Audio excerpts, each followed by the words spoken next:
Seems the chill has crept in with our rain, but that's okay. You can sit around and hear some great stories while we pass the time. Welcome to Cozy Horror with me, Dr. Plague. Let's get started and see what sort of spine-tingling tales we can share today. We've all got a favorite TV show from our childhood. I was always partial to the Teenage Mutant Ninja Turtles myself, but that might show my age a little bit.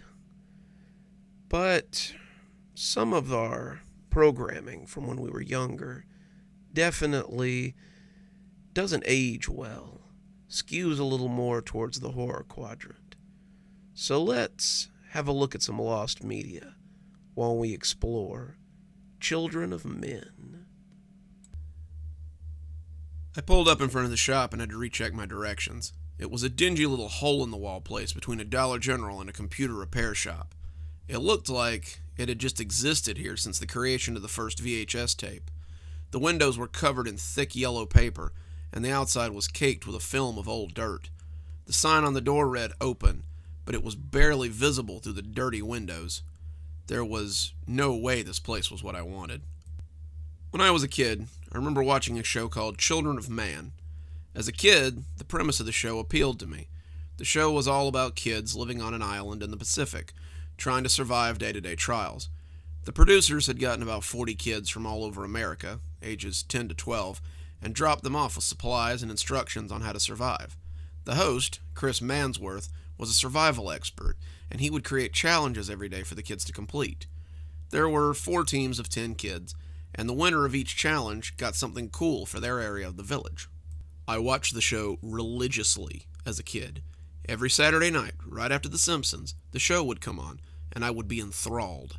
I always imagined that I was on the island with them, surviving day to day.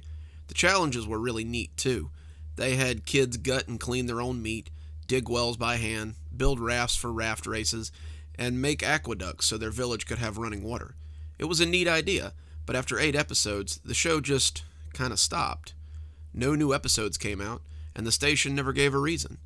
This was before the internet, so there was no way to check on updates online. So the show slipped off into obscurity, and my 10-year-old self just kind of forgot about it. I remembered the show again a few years ago, when Mom sent me a box of stuff from the attic. There were a couple of old VHS tapes in there, and between Batman, the animated series, and Teenage Mutant Ninja Turtles, were 8 tapes with handwritten labels that read Children of Men. We had a VHS recorder when I was a kid, and I can remember recording my favorite shows to watch later. I was excited to get to see the old show again, the memories flooding back as I started looking for the VHS player amongst the tapes in the box. There wasn't one, but a quick trip to Goodwill and $15, and I had a gently used VCR hooked up to my TV. I watched all 8 episodes back to back and fell in love with the show all over again. I remembered the kids I liked. Robert and Catherine were my favorites, but many of the kids had also been given a lot of screen time, and it was hard not to like them too. As I watched, I found myself wanting to see how the show ended over and over again. As I watched the show, I began to notice something a little darker under the surface too, something I hadn't noticed as a kid. The village was divided into 4 teams: green snakes, blue birds, red foxes, and brown mice. The teams had been divided up by background mostly, and it seemed very divisive to me as an adult. The green snakes did most of the hunting for the village, a lot of their kids having a rural background, while the brown mice did most of the farming and gathering because they came from a farm background. The red foxes were in charge of construction and upkeep. They were the smart kids, and they worked with the bluebirds who were in charge of food management and cooking the meals. Every team had a representative who sat on a council.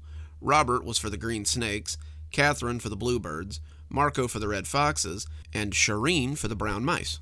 As the show went on, it became very apparent that Robert didn't trust Marco, and with good reason. Marco and Shireen had formed a kind of alliance on their own, most of it because Marco bullied her into doing what he wanted. Robert and Catherine set up their own alliance, and Robert started holding out food to sway Shireen's decision. The village needed food, and Robert pointed out that he and Catherine were the ones providing it. Robert and Shireen wanted a fair split for everyone, but Marco tried to split them into class systems that would put his foxes at a higher tier. Robert didn't like that, and it became very clear that if Chris hadn't been there, there would have been a lot more fighting. Robert was a big 12-year-old, a stocky bruiser who won battles with his fists most of the time, and Chris had to separate him and Marco on more than one occasion. Marco was smaller, but definitely had charisma. He had most of the mice and all of the foxes on his side, and I wasn't sure how I missed all of this tension as a kid. It all came to a head on episode 6. Marco was caught hoarding food in the Red Fox village. It wasn't just food that the other teams had been bringing in either. He had been taking the comfort foods from the canteen the brown mice ran for the village and storing them in his hut. Robert discovered this and took Marco prisoner, demanding that he be placed on trial. The whole village was in an uproar, but Marco agreed to be confined to a central cabin until the council could rule on his trial. Chris was setting the whole trial up as an episode 8 for the viewers. At the end of episode 8, the council found Marco guilty, and the episode was ended with a lot of shaky camera work and the Red Foxes storming the podium where Marco was seated. That was how the show had ended. The little bell chimed overhead as I stepped into the tiny place. The store looked like a throwback. Sharp-looking rickety shelves that were covered in plastic VHS boxes and dust.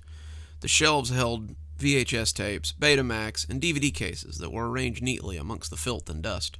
A quick look showed that they were all arranged alphabetically, like an ancient library of some sort. The shelves fronted onto a glass display case that held murky wonders within. On the counter was a TV, an ashtray stacked with old butts, and a greasy store clerk who smiled at me as I approached. "You the one who called about the tape?" he asked, showing a mouthful of stained teeth as he smiled. I had searched for months on my own. I had taken to the internet in an attempt to find something, anything that would give me some closure. Wikipedia told me that only 8 episodes were aired, but that 12 had been intended. I dug deeper and began to see that the show was a mystery all its own. The list of children that had been on the show was woefully incomplete. Marco and Robert were there, so were Catherine and Shannon, and Chris was there as the host, but none of the other children were named.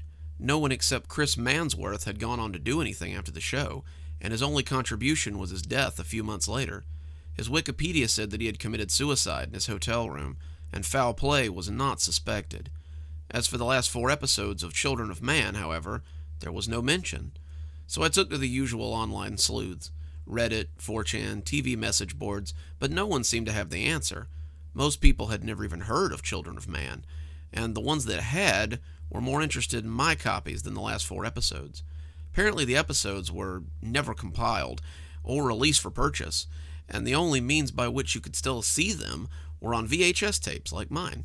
I had several offers for them. One guy wanted to give me $500 per tape, but I declined and told him I'd post copies of the tapes for free if they wanted. That's how I met Charleston Hammer 462. He was a user on the hometown board of Reddit. He saw my post and the posted videos and got in contact with me about the place I was currently in. Heard you were looking for a certain tape. In my line of work, when you're looking for something, you go talk to Reggie. He owns a shop in Burlington, South Carolina called Video Time Capsule. If you need a banned episode of a 70s drama or a never-aired documentary from the 60s, you talk to Reggie. I read the message a few times before responding. Thanks, Charleston, but these episodes aren't just unaired. They're unknown. No one has ever seen them. I don't even know if they exist. And the store you're talking about is 400 miles away. When I hit send on the message, I figured I'd never hear from him again. It took him an hour to respond, but he got back with me. What you're after is very rare. I used to watch Children of Man myself when I was younger. It ended so abruptly that it's been an internet mystery since the net was just message boards and wells. I didn't learn about the last 4 episodes, though, until I met Reggie at TVCon. We got to talking about old TV shows, and after a few drinks, he told me he had the last 4 episodes of Children of Men. I perked up. Have you seen them? That response took a little longer. I have. It's some pretty different stuff. I won't ruin it for you, but if you value the way you remember the show, don't watch it. There's a reason these episodes never made it to air. Here's the number to the store. If it's late, call him anyway. Reggie keeps weird hours, and sometimes that store's open 24 hours a day. He's an eccentric dude, don't doubt, but he has what you're looking for. The number was at the bottom of the message. Yeah, I said, no longer quite sure what I was doing here. Yeah, I called about the complete series of Children of Men. He nodded, reached under the counter, and slapped a plain white case onto it. All 8 episodes, recorded as aired, he said, studying me. I frowned. I'm after the last 4 episodes. His piggy eyes glinted behind the grease-smeared glasses. There were only 8 episodes aired. And you told me you had the other 4 that never aired. He smiled, and it did ghastly things to his porcine face. Had to make sure. Come to the back. And with that, he disappeared behind the curtain into the back room. I walked around, hesitating for a moment as I touched the curtain, and followed him. I'd come 400 miles, might as well go 5 feet into hell. The phone rang 6 times. I was just about to hang up when someone answered and spoke through a mouthful of food. I didn't understand him, but once he'd swallowed whatever he'd had in his mouth, he tried again. Video time capsule, where your memories are always on sale. What a tagline. Yes, I'm looking for something specific. The sound of something being stuffed into the speaker's mouth and chewed loudly assaulted my ears as he continued. Aren't they all? What you looking for? Clearly, customer service was not his strong suit. Episodes 9 through 12 of Children of Man. I heard something hit the floor, and the speaker cursed loudly. Yeah, you must be mistaken. There are only 8 episodes of Children of Man. Look, I said a little hotly, I was told that you have things that no one else does. I want to see those episodes. I don't even want to buy them. I was just told that you have them in your possession. Is there any way that I can just... $500, the voice returned, and the tone was not to be bargained with. In cash, before I will even let you see them. I agreed, despite the outrageous price, and now I was here in the grungy shop, preparing to go into the back. The back was worse than the front. DVDs and VHS tapes were stacked into teetering piles. The back room was lit by only a few dingy overheads, and I could see an old TV casting its glow from the back. The floor was riddled with trash, and I swear you could hear the mice scampering around to get out of my way. What sort of videos could you find in here? Would this place give me anything but heartbreak? This seemed like the setup for 1,000 scary stories, and I suddenly didn't want to see these mysterious artifacts. But like anyone else who comes to find things that they want, I needed to see them. Reggie was waiting by the TV. He had an ancient set that looked very similar to the one my parents had owned. On top of it was a VHS DVD combo player that had a set of rabbit ears stuck out of it like a weather vane. There was a wooden chair in front of it with a little blue pad on it. Reggie held up a hand. $500, he said. I reached into my pocket, but I paused. How do I know it's authentic? Look, I could get into a lot of trouble for even owning this, okay? You think guys who possess child porn go to prison for a long time? This would put me under the prison for life. If you want to see those episodes, then I need the money. Are we doing business or what? I handed him the money, and he popped the cassette tape in and walked away. Not joining me, I asked. Not for another $500, kid. I heard the curtains rustle, and the show began. Episode 9 gave us a recap of the trial, and then the storming of the stage. When the show started, I noticed a distinct lapse in the film quality. Whoever was operating the camera was just shorter than the usual crew members, and they seemed barely able to lift the heavy rig. Finally, the camera had Robert in frame, and he began to fill us in on what was happening in the village. It's been about 3 days since Marco's trial and his escape. Since then, Fox Village has been separated from our village. They took most of the brown mice with them, and now they're trying to raid us every night for food. Something's going on over there. We heard shouts this morning, and... At that point, the shouts got louder, and Robert ran off screen as the camera tried to follow him. We came to the edge of Red Fox Village. Many of the huts that were once on the verge had been burnt out, making a kind of barricade between them and the rest of the village. Many voices were cheering as something swung from the tree. At first, I thought it was just an effigy, a dummy maybe, but then suddenly I realized it was Shireen.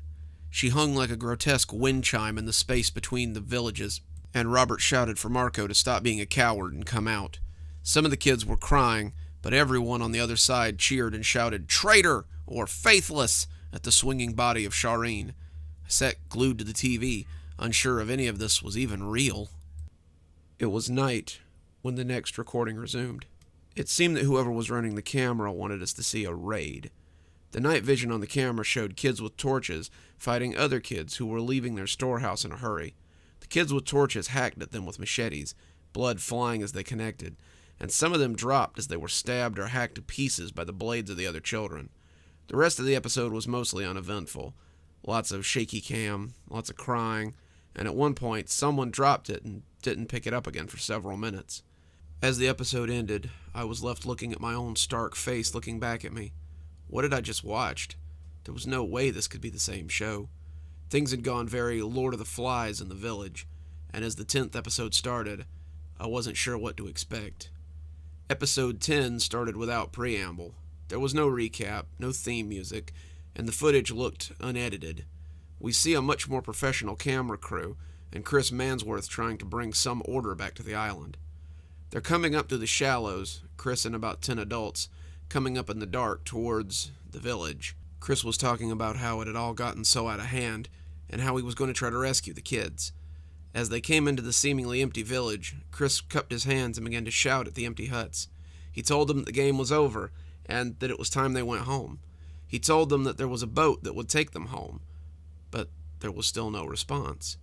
He moved deeper into the collection of straw huts, the fires burning low around him, and that was when they struck. Kids with spears, kids with machetes, came screaming out of the darkness, and the cameramen backpedaled furiously as the adults were completely taken by surprise. Blood flew, legs were sawed off as pint-sized pygmies, hacked and chopped, and Chris Mansworth was buried under a pile of children as he screamed and flailed. As the cameraman tripped and went down, we see the shadow of a child standing over him as the spear comes down as well. The episode ended very abruptly. I was speechless. What the hell had happened to them? These were kids that had been doing challenges and making friends. The rivalry between Robert and Marco had always been the most serious part of the show, but now they had devolved into savagery. The 11th episode was about 10 minutes long. It opened on a stationary camera shot of the same space where they had held the trial. Marco was on his knees before the camera, and he looked bad. His left eye was a puffy mass of bruised tissue. His left ear was a bleeding stump. His nose looked to be cut jaggedly. He was weeping silently, and his tears were thick and bloody. Robert stood behind him. He had always worn a white football jersey in every episode I'd seen him in, but the garment was stained red and brown now. He bled from several places on his chest, and when he raised his machete, it was with obvious pain. This morning, before the sun had risen, this dog attempted to attack our village. He violated the rules of war as agreed upon by he and I. We agreed to a battle between our two villages at dawn. This snake tried to attack us in the night and lost. Thus his village is forfeit. As the winner, I sentence him to death. Please, Robert, Mansworth said, his voice off screen. The show's over. We can all go home now, back to your parents. It doesn't have to end like this. As Marco cried his terrible tears, Robert looked at Chris off screen and turned back to his enemy. The show is over. This is our home now. He brought the machete down. Marco cried out and fell face first onto the ground. Robert fell on him, hitting him with the machete again and again. Blood sprayed from the struggling child, and when Robert looked back at the camera, his face was spattered with gore. He reached out, and the camera went off abruptly. The last episode was only a few minutes. It started with a shaky cam journey through the jungle. The runner was being pursued. I could hear the footsteps behind him. As the runner got to the shore, he jumped onto something and pushed it into the water. The wooden deck of a boat came into view, and as he drifted out, I could hear oars working in the water. He sat the camera on the seat as he rowed, and the faces of children could be seen in the surrounding jungle. Then, everything went dark. The tape clicked, and the TV went back to static. I left it in the VCR and stumbled out of the back room. Reggie was sitting behind the counter and looked up at me with something like sympathy. He held something back towards me, and I saw it was my money. I shook my head and stepped away from him. I had bought a ticket, and I had paid the price. "You okay?" "Yeah. So, what happened to the kids? They just left them there?" Reggie shrugged. "Coast Guard picked up Mansworth about 2 days later. He was drifting in the ocean and looked extremely rattled. He wouldn't tell them how he had gotten out there or where he had been.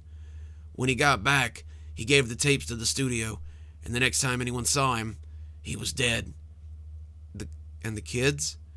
Studio never pursued the show, never sold the aired episodes. They never even tried to air what Chris had brought back. They just made the whole thing disappear. I suppose there's an island out there full of kids who wanted to be on a TV show and just never came back. Their parents were likely told there had been an accident or something. The whole thing was hushed up, and eventually people forgot. You'll forget one day, too, he added, as though he thought it might help. As I lay in bed now, trying to forget the horrible things I saw, I hope I do forget, but I doubt I ever will.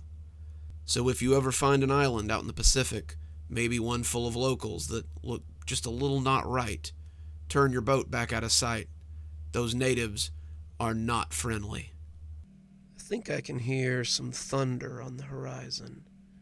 When I was a kid, they used to tell you to count the seconds between the flash and the boom, and that's how you could tell how far the storm was.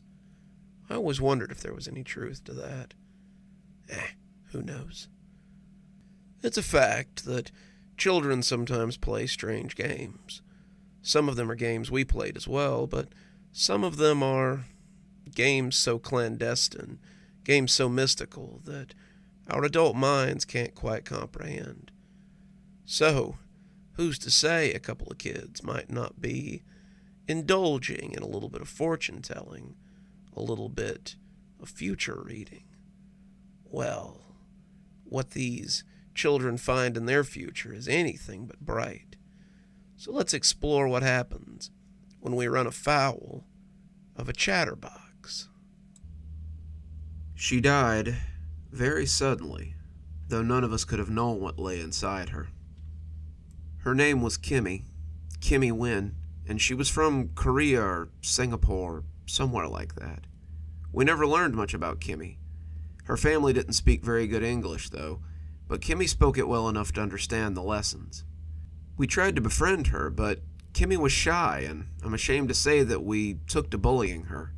We were in elementary school and extremely cliquey. Kimmy was an outsider. She wore strange clothes. She didn't speak like we did, and we made fun of her for it. Most days, she just sat in the back of class, sat on the pavilion at recess, and said little to nothing. When she died, it surprised everyone. Kimmy lived in a small apartment complex in a not-so-great part of town. Her family worked for her uncle, Mr. June, who owned a market in the neighborhood they lived in. Kimmy had been working there after school, helping her parents pay the bills, and she'd been making a delivery on her bike when someone had abducted her.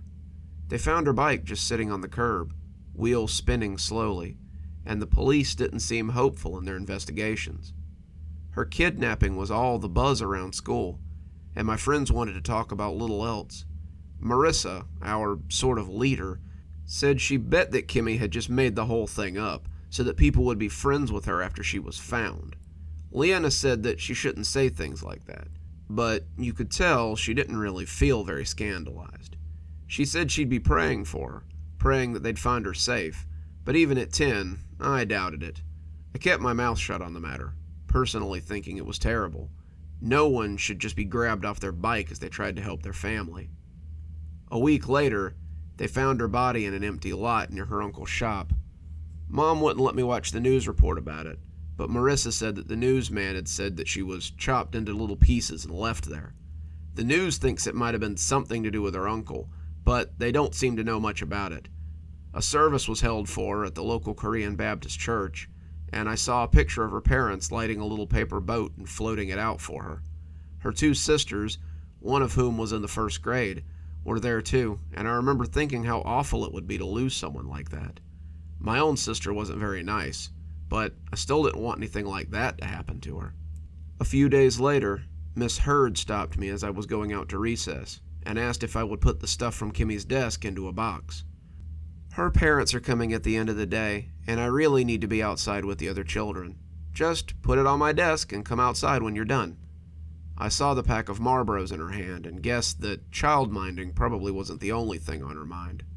Marissa stayed to help me, and I found that Kimmy's desk was surprisingly neat. My desk looked like a garage sale, but Kimmy's desk was very organized, and it was easy to pack her stuff away. Marissa cooed over her Hello Kitty pencil box, but I reminded her that we weren't allowed to take her stuff. The pencil box, her notebooks, her folders, and a cute little art supply case went into the box too, along with a Hello Kitty eraser and a pencil set. Marissa looked over it all greedily, but I wasn't trying to get in trouble for taking anything from a dead student, especially not when the teacher had trusted me to pack it. We were loading some of her notebooks when a small purple book fell out of the middle of them. Marissa pounced on it before I could even fully register what it was. I told her to give it back, that it didn't belong to her, but Marissa was already opening it and leafing through it. "Oh, no way! It's her journal! Give it, Marissa. It isn't yours. We need to put it in the box before someone sees it." "No way. No one knows about it, so who's gonna miss it? Unless..." Marissa got a mean look on her face. "You're gonna tattle on me."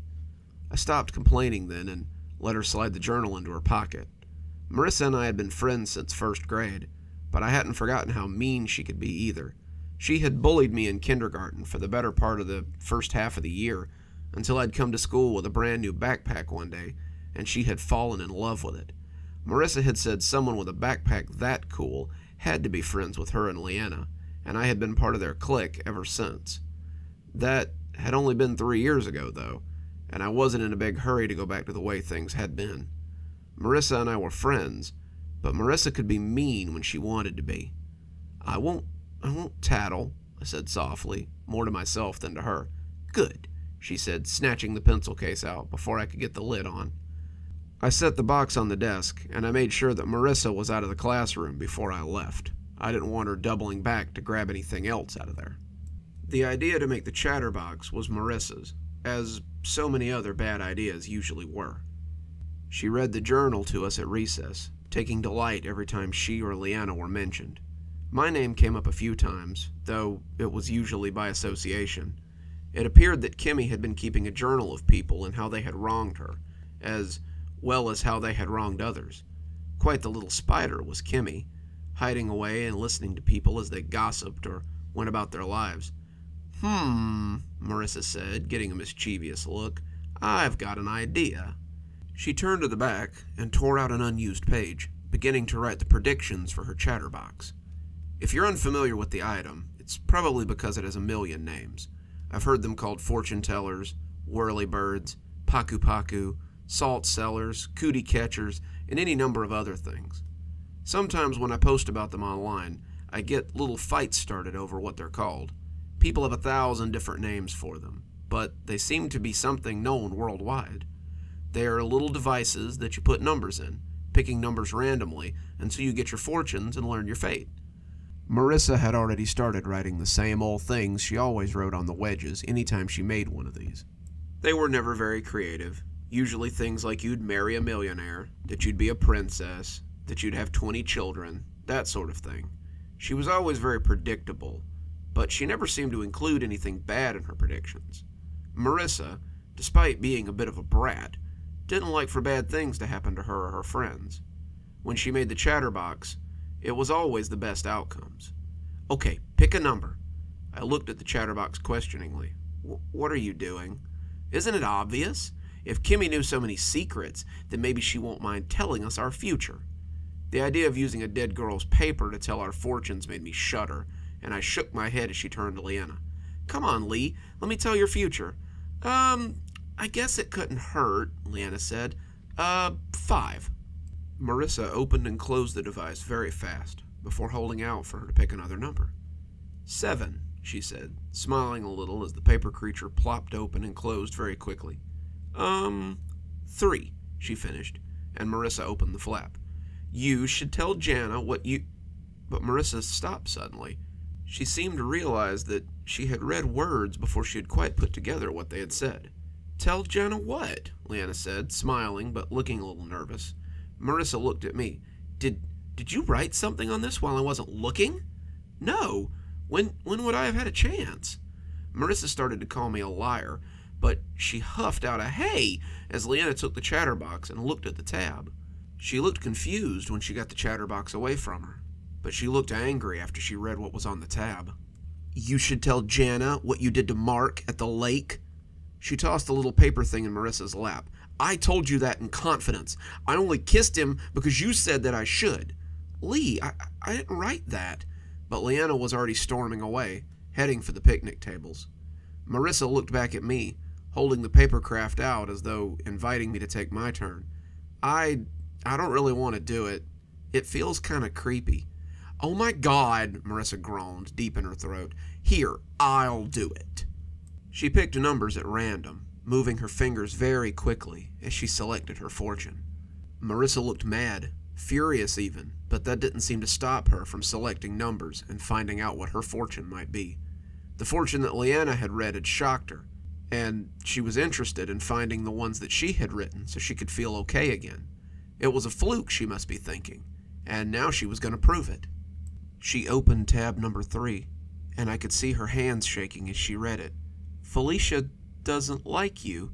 She pretended to, because her mom asked her to. She looked at me suspiciously, but I just put my hands up and looked at the words inside. It's not even either of our handwritings. Your handwriting is swoopy, and mine is super sloppy. This handwriting is way too neat to be either of ours.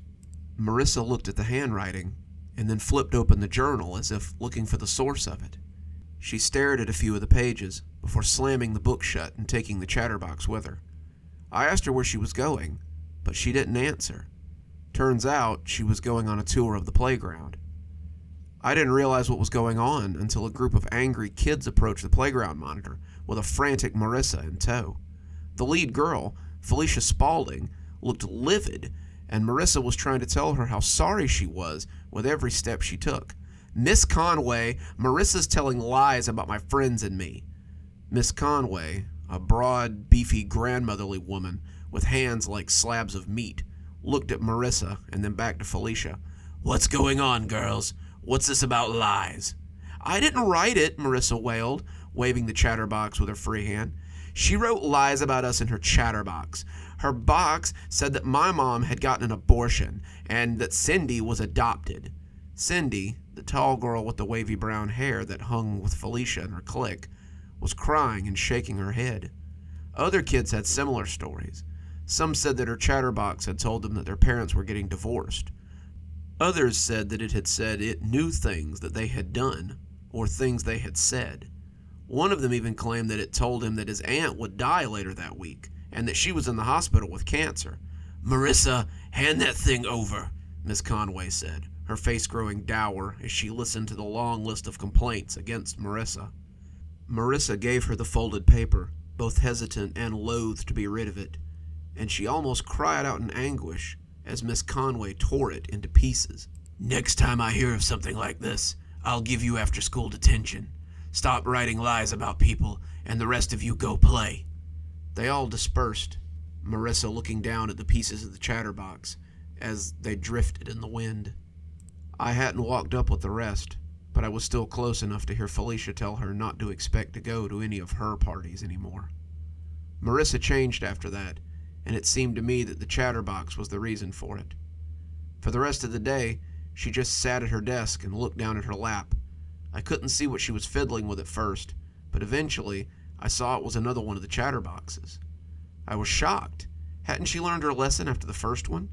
Her book was open, but her hands moved below the lip of the desk in a rapid series of jerks and swoops.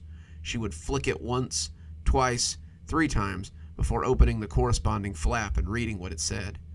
Every answer seemed to make her more and more agitated.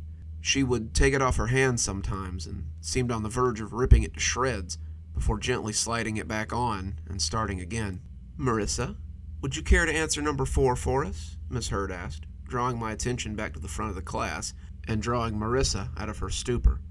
Marissa shoved the chatterbox under her desk and looked down at her open textbook as she searched for number 4. 17? Miss Hurd blinked. That would be correct if we were still on our math lesson. We've moved on to geography. Are you feeling well, Marissa? You don't seem like yourself today. Marissa turned beet red, digging through her desk to find her book. Miss Hurd had approached her desk, I suppose wanting to see if she might be feverish, and when she stooped to pick something up, I saw that the chatterbox had tumbled out of her desk as Marissa looked for her book. Oh, what have we here? I remember these from when I was a little girl. We used to use them to tell each other's fortunes. I can't believe kids still make these for... But as she had been talking, she had opened one of the flaps on the chatterbox. She glanced at the tab as it came fully open, and her words ended as abruptly as they had begun. Marissa looked up at her as her geography book came open, and the look on her face was enough to tell me that she didn't like what she saw there. "Get up," Miss Hurd whispered, her voice barely containing her rage. Miss Hurd?" Marissa asked, unsure what was happening. "Get your," she curbed her next words, "things and come with me. We're going straight to the principal's office, young lady." Marissa looked up, confused, but collected her things and went with Miss Hurd to the office. She never came back to class, and when I asked Miss Hurd, she only told me that her mother had been called after something she had written in the Chatterbox. Marissa was suspended for 5 days. She was taken out of class and put in another 4th grade class, away from Leanna and I. Leanna said it served her right for writing lies about people. She made her bed, and now she has to sleep in it. I would have honestly forgiven her, but not after what she said about Miss Hurd. I asked her what she had said, and Leanna leaned in like it was some big secret. "I heard that she had written that Miss Hurd was cheating on her husband with Mr. Sizemore." "The PE teacher?" "Yeah, can you imagine? She's lucky she didn't get expelled." When Marissa came back to school, she was a very different girl. She looked frazzled, her red hair looking unkempt. She seemed to be constantly pulling at her clothes. She was nervous and twitchy, and she seemed obsessed with the little chatterbox. She would ask people to pick a space, ask them to make a choice, but most people would just walk past her without speaking. It's tough to be labeled a social pariah at 10 years old. She had lost all of her friends, except for me, and I wasn't even sure I still wanted to be her friend. When I saw her at recess that day, sitting by the fence and fiddling with the chatterbox, I sat beside her and asked if she was okay. I could smell a smell around her, and it wasn't an altogether healthy smell. "I can't let her beat me," she whispered, her face very close to the chatterbox as she worked the mechanism. "Who?" I asked. "Kimmy," she said, just as low, and when she opened the fold on the chatterbox, she sobbed and closed it again before starting. "Mara, Kimmy's dead," I said, using her nickname to try to bring her back to her senses. "Not all the way dead," she said, and when she opened the tab this time, her fingers crumpled the space, and I could read the message written there just before she closed it. "Your mother thinks you're crazy." Marissa pushed me suddenly, and the fence scratched my back as I slid sideways. Through the tears that welled in my eyes, I could see her lunatic's face as she pushed it inches from mine. "That's not your fortune. Don't read other people's fortunes." Miss Conway must have seen something, because she started walking over. I got up and walked away quickly, not looking at Marissa as the playground monitor approached her. That was the last time I spoke to Marissa, but not the last time I saw her. For the next 3 months, I saw her on and off. She became like a wraith who haunted the school. She stopped asking people to look at the chatterbox. She just sat off by herself and played with it, cringing and sobbing every time she opened a flap. The more I saw her, the worse I felt for her, and eventually I decided to try and bury the hatchet. I decided that after school I would go visit her at home and try to see if we could reconcile. I also wanted to see if there was any sanity left in her to save. She hadn't been at school the last couple of days, not that anyone but me had bothered to notice. When I arrived at her house, her mother seemed happy to see me. She told me that Marissa had been feeling poorly lately, and that maybe a friend might cheer her up. Marissa's mother looked like she hadn't slept in a few days, and even at 10, I noticed that she approached Marissa's room like there might be a wild animal behind the door. She knocked, slow and hesitant, and told Marissa that I was here to see her. Marissa said nothing. She knocked again, asking if Marissa was awake. Marissa said nothing. Her mother opened the door slowly, and I could see Marissa sitting at the desk with her back to the door. She never moved when her mother walked over to her, and as I stood in the doorway, I couldn't help but take in what appeared to be the lair of a crazy person.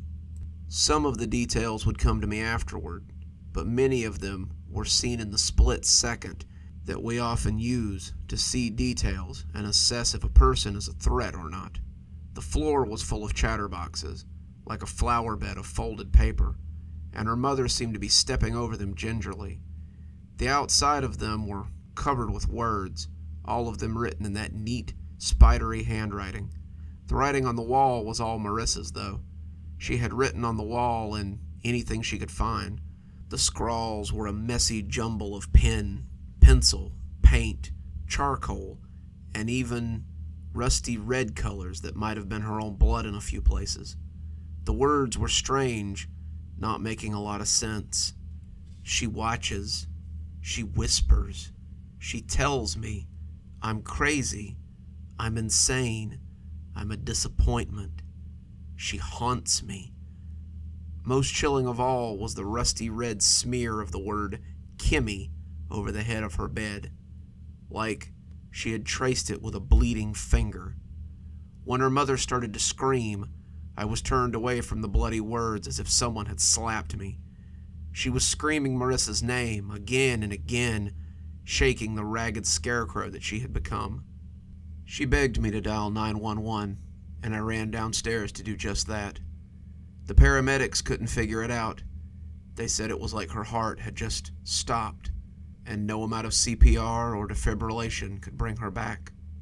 As they laid her out on the ground, I could see her face frozen in a rictus of fear and shock. Looking to the desk, I saw the chatterbox she had been toting around. It was grimy, covered in fingerprints, but I believe to this day that it was the same one that Miss Conway had destroyed all those weeks ago. The open flap was blank, the surface stark and unmarred. I can't imagine what she could have read there, and I honestly didn't want to find out. I'm in high school now. 8 years have passed, but I still remember the lesson I learned from Marissa. It's unwise to mess around with the possessions of the dead. Their things are better left undisturbed, their memories left unread. It was the last lesson Marissa would ever learn, and she learned it too late. If it's a lesson I ever forget, I have a reminder on my desk every day. You see, when I came home from Marissa's funeral, the chatterbox was sitting on my doorstep. I can't prove it was the same one. I know that it can't be the same one, but that didn't stop me from scooping it up and putting it in my pocket before my mother could see it. I heard it whisper to me that night. Its whispering is little more than a mutter as I sit here writing. It's harder to hear, but it never goes away. That's why I refuse to touch it, let alone use it. Let Marissa and Kimmy keep each other company inside that thing for the rest of time, for all I care. I don't want the knowledge they hold that badly. I think I've said it before, but I'll say it again. Listening to rain hit the roof really puts me in mind for a nap. But, I suppose if I start snoring during the next story, you can always just poke me awake. There are those among us, not pointing any fingers, that find the idea of using the bathroom in public to be a truly terrifying venture. If that's you, then I'd recommend you give this story a pass. Otherwise, you might just get caught with your pants down. I've worked construction since dropping out of high school, so about 20 years. I know most people don't think much of it, but if you haven't shivered in the night lately, then thank a construction worker, because we probably built the thing that's keeping the elements out. It's not glamorous work, but I've managed to claw my way up the ranks till I've got my own crew, run my own job sites, and live pretty comfortably. After 20 years, I've noticed that there are constants in this industry, but only 3 standouts: hard hats, lunch pails, and porta-johns. Job sites and porta-johns go together like, well, hand in glove. They're always necessary, always terrible to get stuck in for long periods of time, and always seem to smell both sterile and like a horse manure field. In 20 years, I've been inside more porta-johns than I have women, and unfortunately, I think some of them were cleaner. This particular time was a little different. A lot different. And it's something that sticks with me to this day. It's been weeks, months even, and I still wake up sometimes in a cold sweat as I see that thing and hear it grind its teeth together. I'm getting ahead of myself. Let me start from the beginning. We were working on these new apartments, one of those big old buildings with about 8 units per floor and about 15 floors that are wedged between one another. One that's mostly the same thing. I was sipping my 5th cup of coffee when I heard the ominous rumble from my guts and knew what was coming. I'd had 2 breakfast burritos from Dolly's. She's an angel, but she goes heavy on the pepper. A whole pot of coffee, a hash brown as big as a pretzel, and now it was all coming to a head. The guy showing me the blueprints for the building looked at me with real worry and asked if I needed to take a minute. I told him I was fine, but he got about halfway through telling me about a problem with the wiring when it happened again. I gritted my teeth. That one might as well have been a starting pistol, and I told him I'd be right back. I made it to the lift just before the doors closed, and the guy who was taking it down looked worried as my stomach growled like a V8 with a bad carburetor. "Too many Dolly's spicy chorizos, boss?" he said, and I nodded as the sweat started to stand out.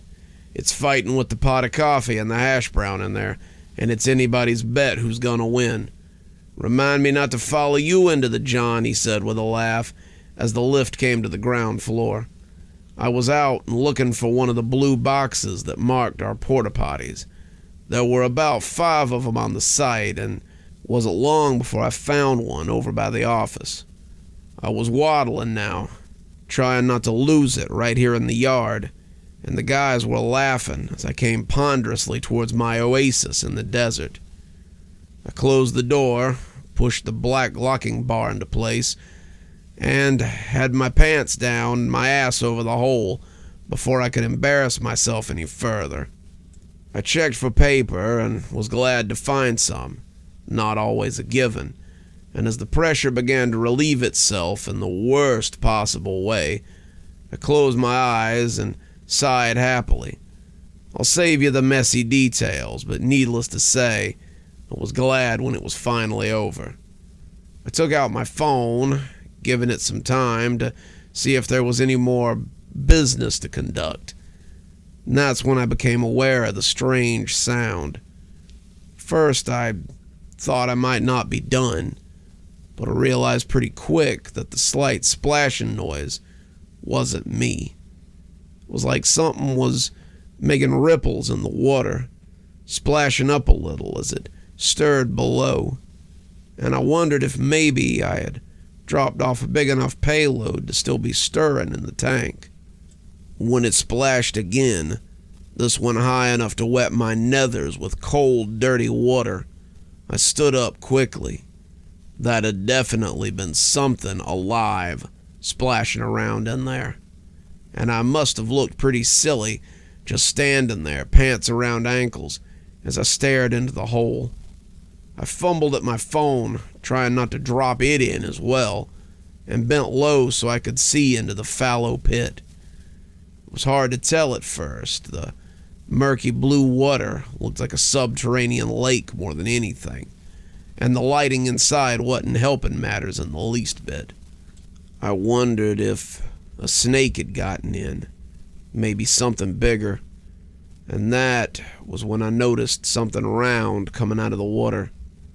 As it rose, I recognized it for what it was, the top of a very bald head. The tips of ears were sticking up from the surface of the muck, and as it rose I could see the beginnings of eyes as well. They were open, staring, utterly devoid of anything human. I stumbled back, nearly falling down as my feet tangled in my pants, and bumped hard against the door as the whole edifice shook on its base. What the hell was that, I wondered. Had some homeless guy gotten into our shitter? Had some freak gotten down there with nasty stuff on his mind? I didn't know, but what I did know was that I was locked in here with him. I reached for the lock, The light from my phone held forward so I could see, and when I heard a splash, I turned back in a hurry. The light from my phone fell across the opening, and the head that rose from it looked like some kind of creature from one of those old stories my friends and I had told to spook each other when we were young. Its skin was inky, though that could have had more to do with where he was residing. Its ears were long and pointed like a bat, and its eyes were white like a full moon.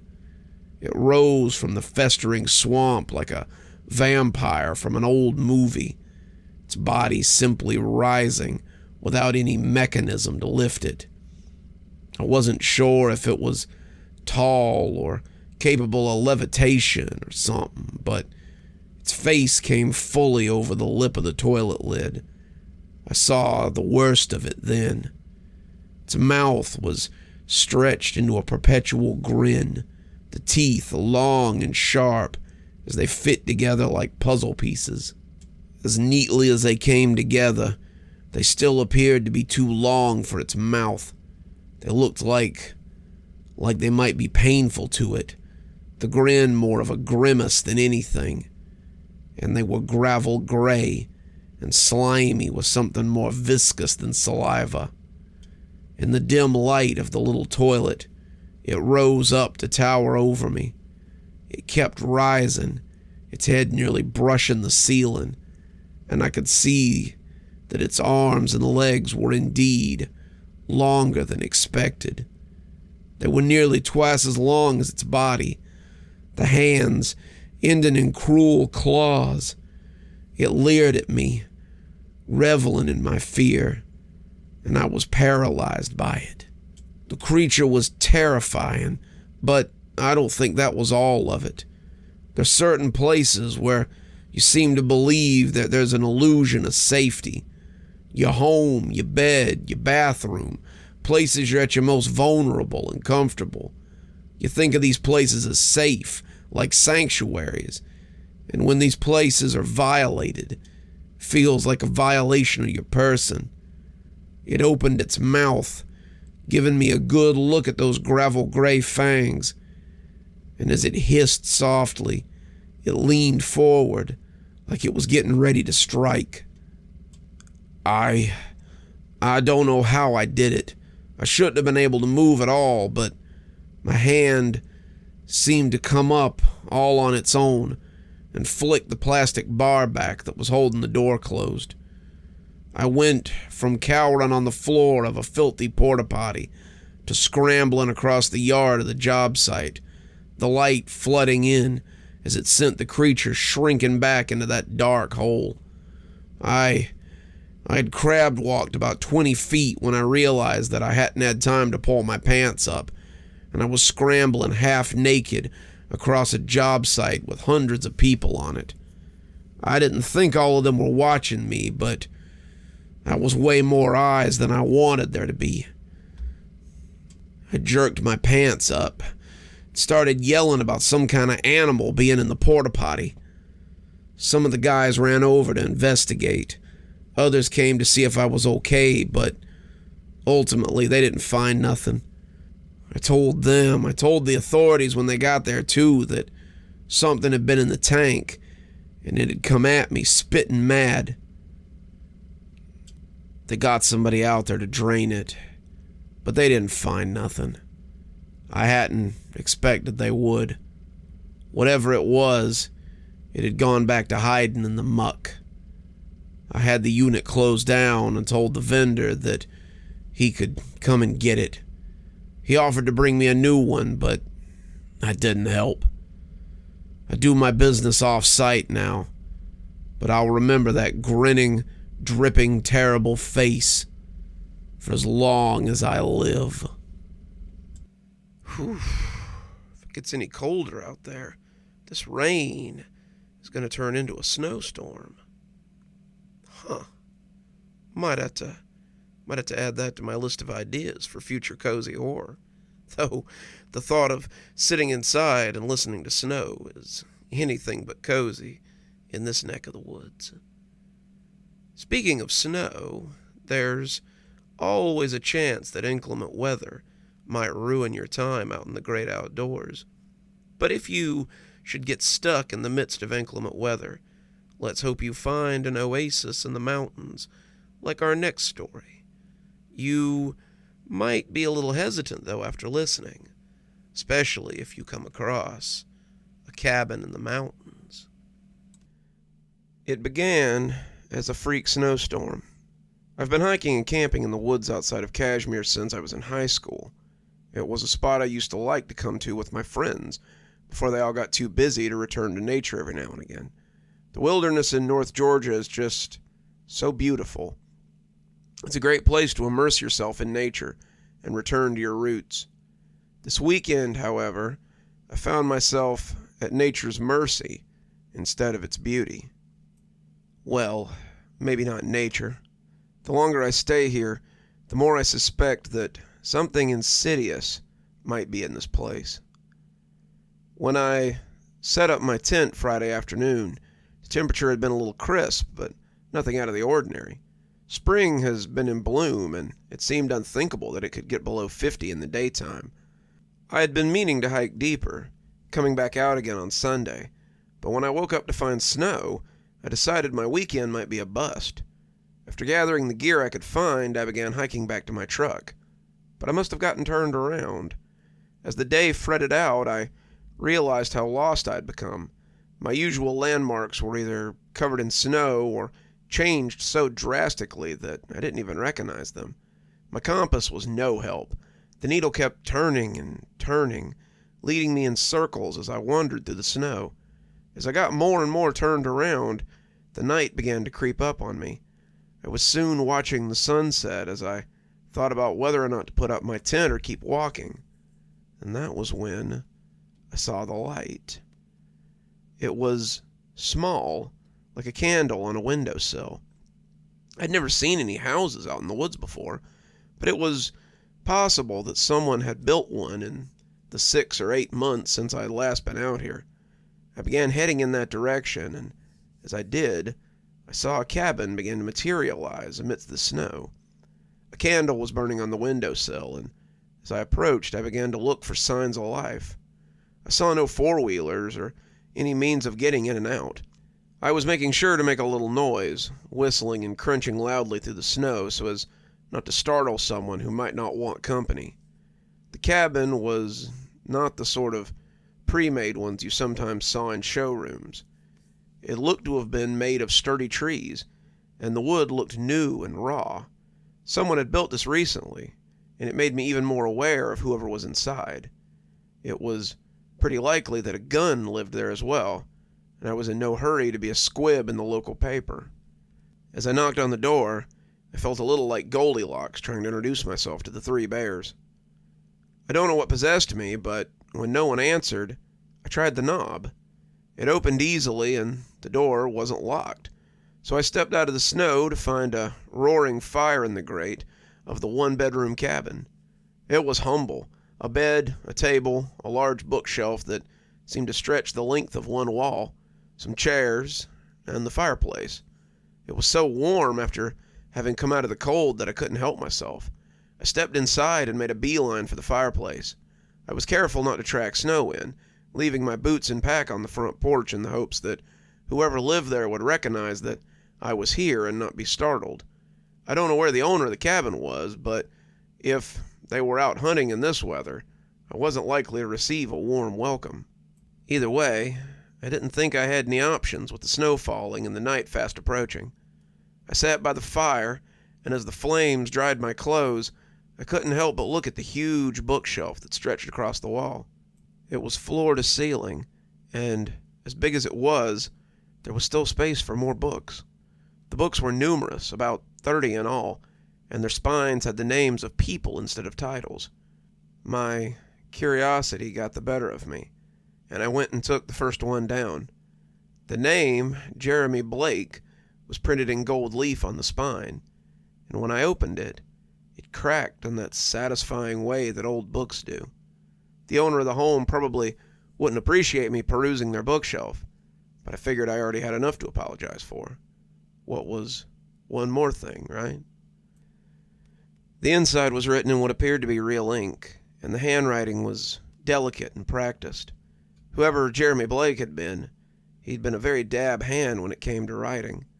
I had assumed it was biographical, but the book didn't look old enough to have been written in 1736, as it claimed on the front cover.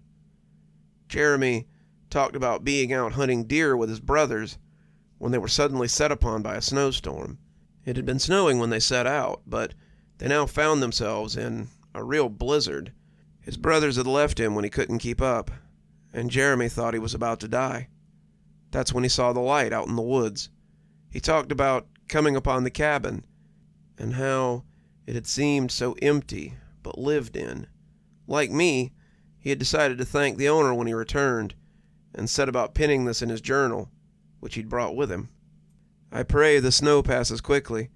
I would love nothing more than to return to my father's home, so that I might chastise my brothers for leaving me in such a sorry state.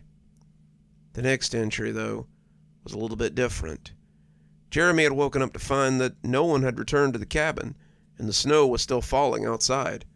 He had thought it looked a little better, and now that he was warm, he thought he might try to make his way home again. Jeremy opened the door to leave, but upon stepping out, he'd walked right back into the cabin instead.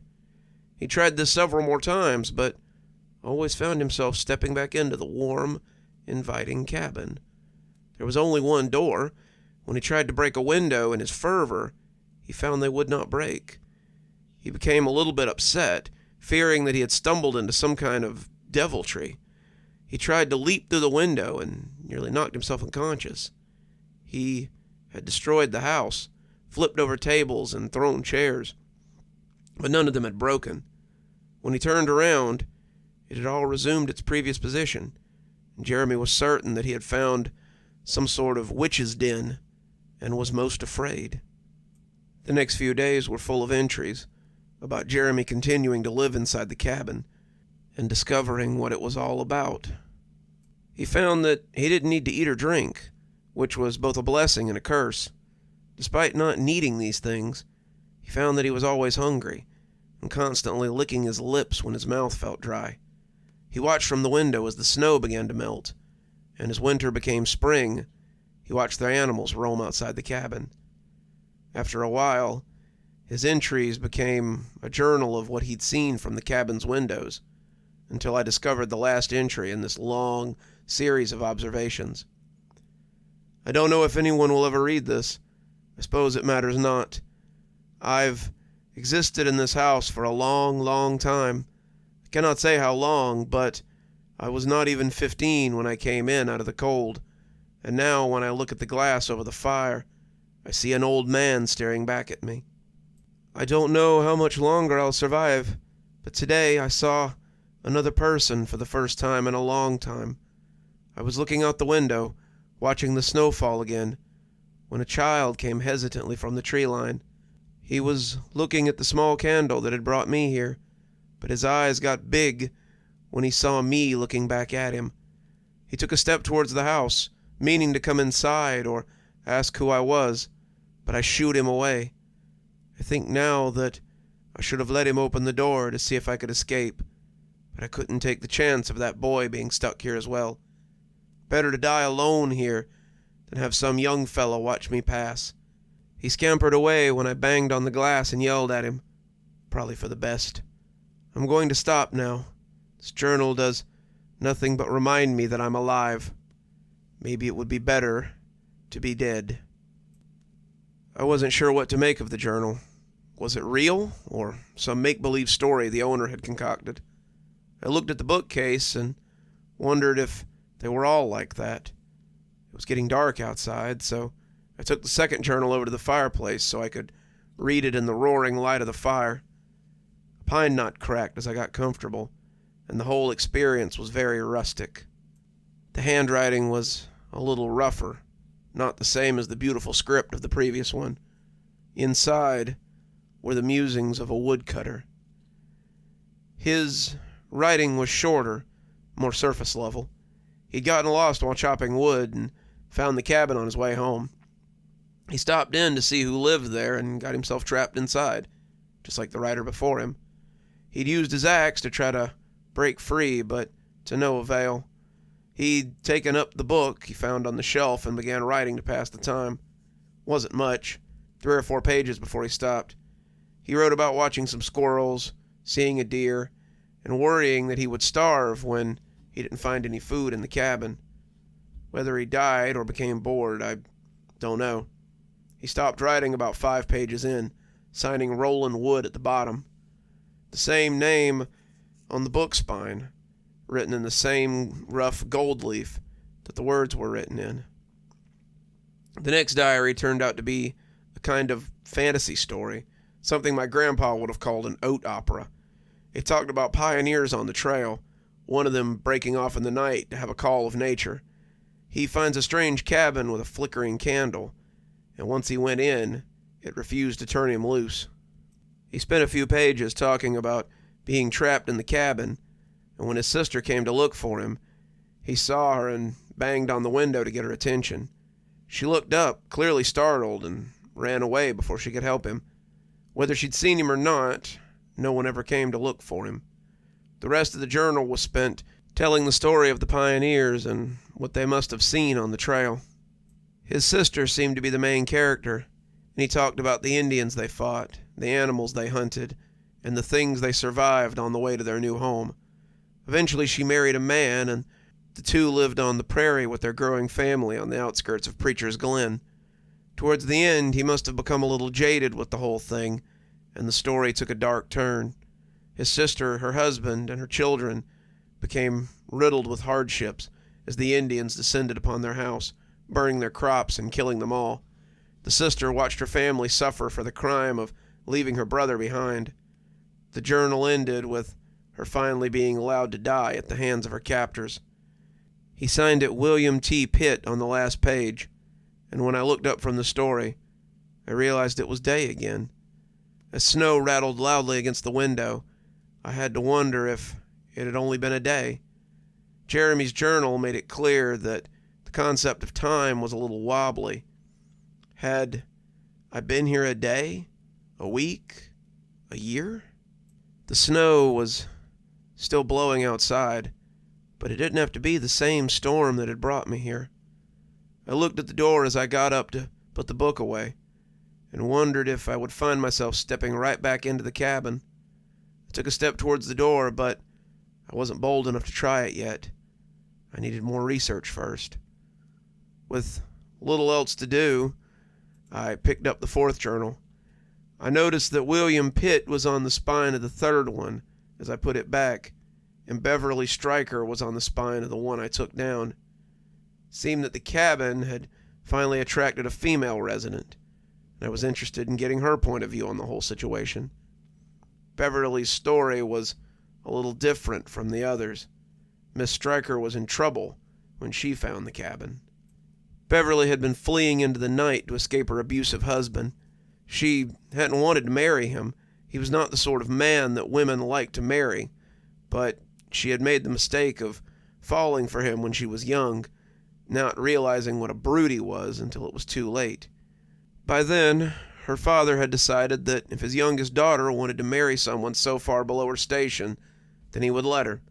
He had enough useless mouths to feed, useless mouths in need of dowries, and her husband had asked relatively little from him by way of a dowry. The two had been wed less than a year when Beverly had run away for the first time. He had found her easily enough. Her husband was a hunter, and her trail had been easy to follow. He had his farmhands tie her up in the barn and whipped her with a horsewhip he used on the colts when they were breaking them in.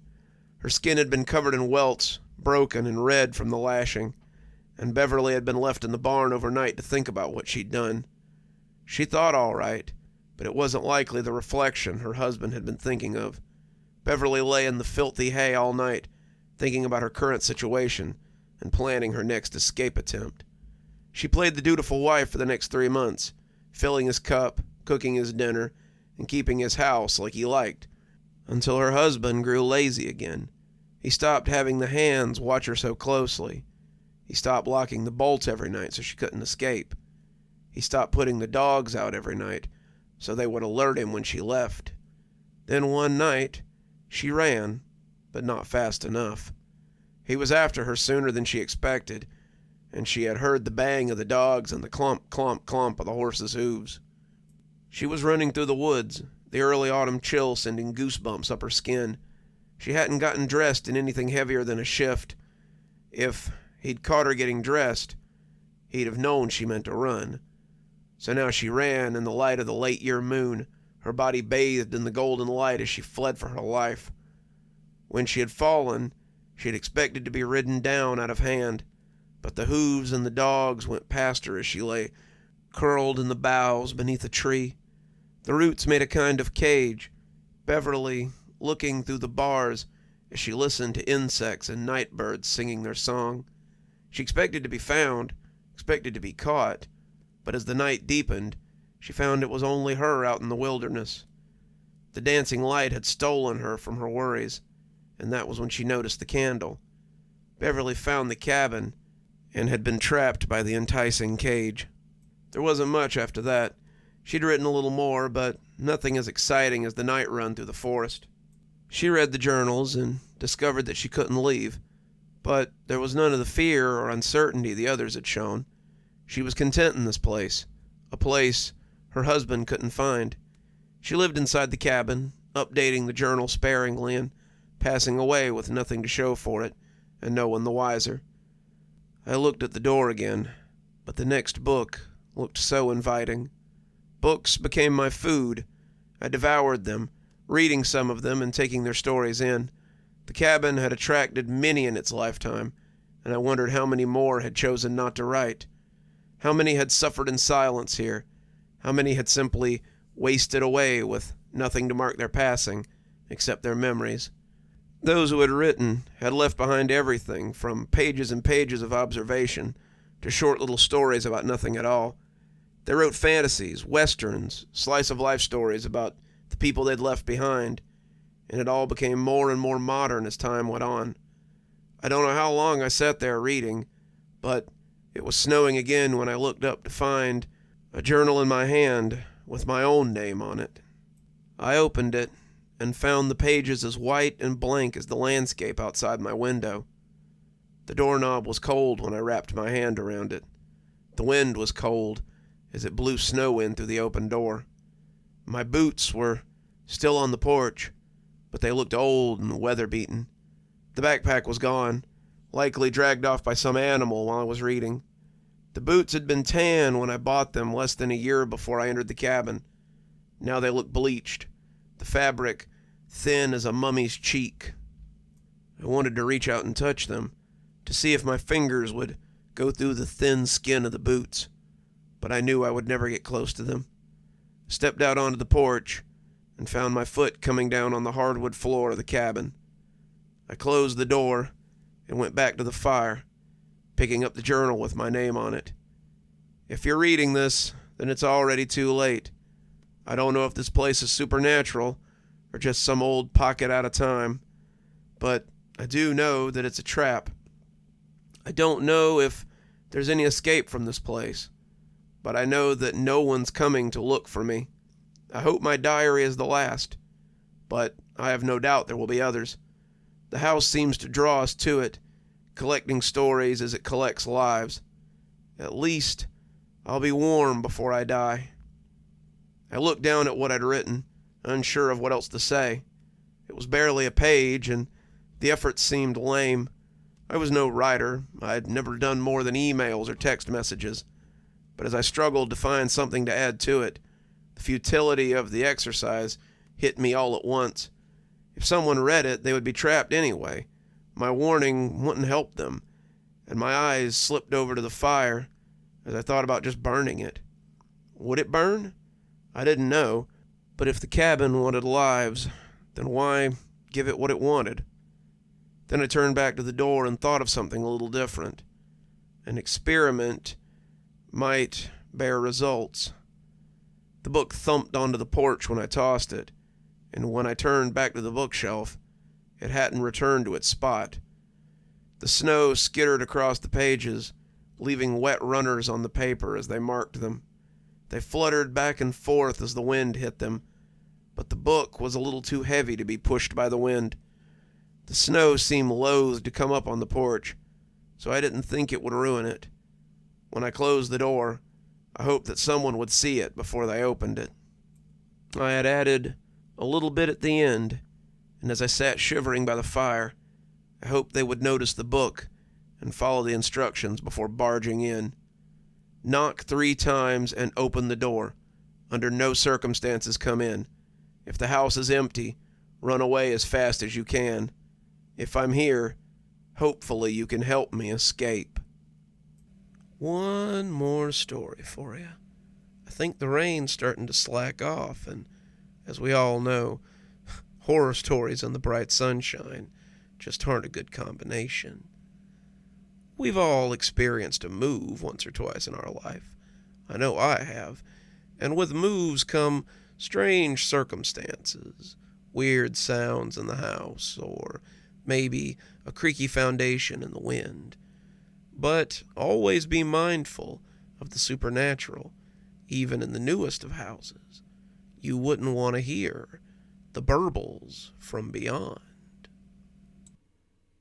We recently moved into our new house.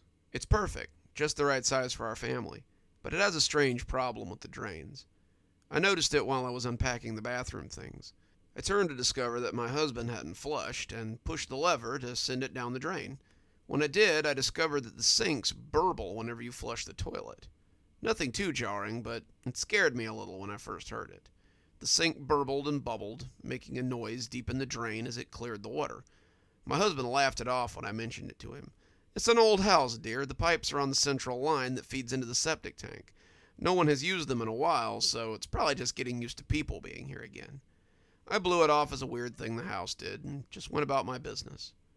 A week later, the drain started burbling when I took a shower, too. I overlooked it, though, not wanting to dwell on something I ultimately couldn't do anything about. This was the first place I'd lived with a septic tank. I'd always used city water, and I figured it was just something that happened when you used a septic tank. My husband barely seemed to notice it, so I assumed it was nothing out of the ordinary. After a few weeks, I had almost come to ignore it, until the whispering started. I was brushing my teeth one night, running the water as I always did, when I heard the burbling coming from the drain again. I had bent my mouth to the stream to get a mouthful of water, when I could have sworn I heard a burbling kind of whisper coming from the drain. It was barely audible, more like a gurgle than a burble, but as I listened, it almost sounded like words. Black bank bees. Back bank bees. I turned off the water, spitting my mouth full of paste down the drain, and closed the door behind me. The burbling got worse from there on out. It didn't just bubble when the water was on. It always bubbled, loud and jarring, and I was still certain I could hear some kind of whispering. My husband just shrugged it off as normal. He was busy with work and didn't have time to indulge his flighty wife. I put up with it as best I could, but it was honestly starting to grate on my nerves a bit. I heard it in the kitchen, the living room, and especially whenever I had to go to the bathroom. The bathroom seemed to be the epicenter, and as the days progressed, I became more and more confident I could hear words amidst the gurgles. I lost my cool one night when my husband was working late. As I lay in bed, my son sleeping soundly next to me, I could hear the sink burbling and whispering from the hall bathroom. The bubbles were visible now when it burbled, deep green bubbles that sloshed up the drain and filled the sink with a stagnant water smell. Never when my husband was at home, of course, and the bastard didn't believe me when I showed him the thin film that hung on the bowl. As I lay there listening, the gurgling seemed to mock me. It seemed like only I could hear it, and the continued surge of tidal force had frazzled me. I was up before I knew what I was doing. I stomped down the hall in my pajamas, heading for the bathroom on bare feet. I was mad. I'd had enough of it, and I slammed the door open as I saw the towel rack shake ominously. I flipped on the lights like I was intending to catch the sink doing something wrong, and shouted loud enough to make my son stir and cry in his sleep. "Shut up! Shut up right now!" I screamed at the burbling sink. And, for a wonder, it did. The drain stopped burbling for a few seconds, and there was peace. Then a geyser erupted from the drain and splashed high enough to splatter the ceiling in a green fountain. It splattered the walls, pattered against the shower curtain, and caused the ceiling to rain drops of thick sludge. I'd fallen to my backside in the hallway, watching the geyser with wide eyes. when I saw something gloop out of the drain that made me scream. I scuttled across the floor, my back hitting the bedroom door, hearing my son cry out from the bedroom. I had seen the last thing I would have expected from the narrow bathroom drain, and I was certain now that I could hear something else joining it as it gurgled onto the bathroom floor. A hand of sludgy, green liquid that had pushed its way up the drain like an angry hurricane. I reached with numb fingers for the knob, the fingers refusing to find purchase as I slapped at it uneasily. I heard a gurgling thunk then, the sound of water trying to maintain a shape it was unaccustomed to, and something cast a shadow against the door. The best way I can describe it is the shadow appeared to be cast by a living jello mold. It was solid, but not transparent. It cast a watery shadow, its form undulating as it came towards the door. A single green, watery hand gripped the door frame. I screamed as it lumbered into the hallway, and my grasping hand felt like a dead fish. It was 6 feet tall, bulbous and amorphous, with a shuddering bald head. Its eyes were murky green coals, and its form was a wiggling mass of barely contained fluid. The fluid was awful. It had clearly drawn its matter from the septic tank, and the things floating within the water didn't bear thinking about. It took a single unsure step, the unstable golem shaking as it took another tottering step forward. My son was screaming now, unsure where I was, and his terror only amplified my fear. As it wobbled towards me, leaving puddles of oozing liquid on the floor, I heard the burbling voice again as it whisper-wailed its words. Beck, bank, bees. Beck, bank, bees. I tried again to open the door, my eyes locked in terror on this watery monstrosity. Beck, bank, bees. Beck, bank, bees. I felt my own water puddle on the floor as my bladder let go, the creature towering over me. Beck, bank, bees, it yelled. It leaned over me, and I could feel the stagnant drops fall onto my face. I wanted to cover my nose. It smelled like raw sewage, but I was too afraid to move. I was sure in that moment that I would never see my husband or my son again. He would return home to find me dead, maybe find our son dead too in his bed. He would see the water and always wonder what had happened to me. As this creature crouched over me, I was certain that the last thing I saw would be his terrible sewage form. It bent its watery lips to my face then, and when it whispered this time, I could hear something different. Check. Tank. Please. The words were spoken as though they might break the creature, and they were spoken with the utmost emphasis. His speech was slushy, slurry, as though his tongue was missing. He was approximating speech, but it was still difficult to make out. I looked into those green orbs and repeated back what he had said. Check, tank, please? It nodded its liquid head, its featureless face almost looking relieved. Then it melted into a deluge of stagnant water, and I was covered in buckets of disgusting sewage. My husband didn't believe me.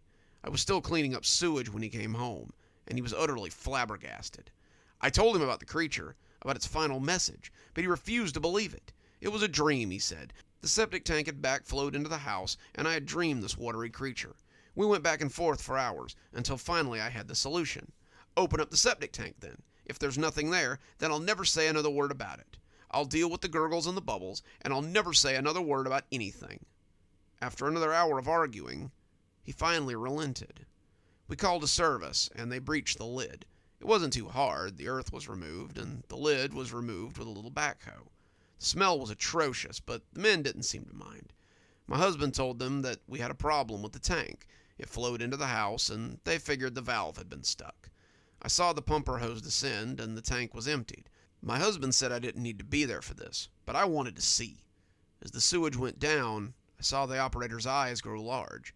He called his partner over, and a flashlight was found. The flashlight nearly fell into the tank when it fell across the sewage-covered lump. His partner told us that it appeared to be something in the tank, but we shouldn't worry. The house has been empty for a while. It's probably just a congealed mass or something. The operator continued to pump the tank, and as the water level fell, we saw that the lump was more than a congealed mass of waste. It was a body. The police were called. Our front yard was soon playing host to 3 squad cars, a fire truck, and an ambulance. The techs were shunted aside as the rescue team received the body from the septic tank and loaded the remains into a body bag for identification. The police asked us some questions, but had already cleared us for the most part, since the body appeared to have been there for months.